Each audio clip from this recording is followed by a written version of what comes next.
नमस्कार.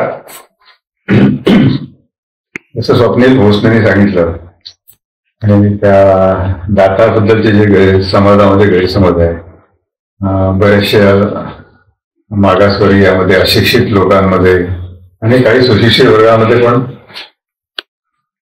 असे काही वेगवेगळे गैरसमज आहे की दात काढला की त्याचा डोळ्यावर परिणाम होतो, नजर कमी होते, किंवा काही जणांना असं वाटतं की दात काढल्यामुळे ऐकू कमी यायला लागतं. तर त्याला काही वैज्ञानिक आधार नाही. त्याचा वेगवेगळ्या डॉक्टर्सनी त्याच्यावर अभ्यास केलेला आहे. आमचा सुद्धा 50 वर्षाच्या आदिवासींबरोबर सगळे अनुभव आहे. त्याच्यात बराच आमचा दाताबद्दलचा पण पुष्कळ अनुभव आहे, कारण काही दुसरे डेंटिस्ट नव्हते.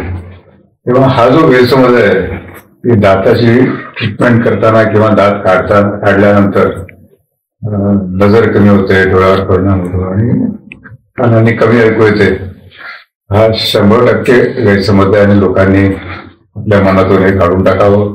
आणि नक्कीच हा व्हिडिओ आपल्या समाजाला भरपूर मार्गदर्शन करेल अशी माझी आशा आहे. आणि मी तुम्हा सर्वांना नम्र विनंती करतो की हा व्हिडिओ महाराष्ट्रामध्ये, भारतामध्ये शक्य तेवढ्या ठिकाणी जास्तीत जास्त लोकांपर्यंत पोहोचावा.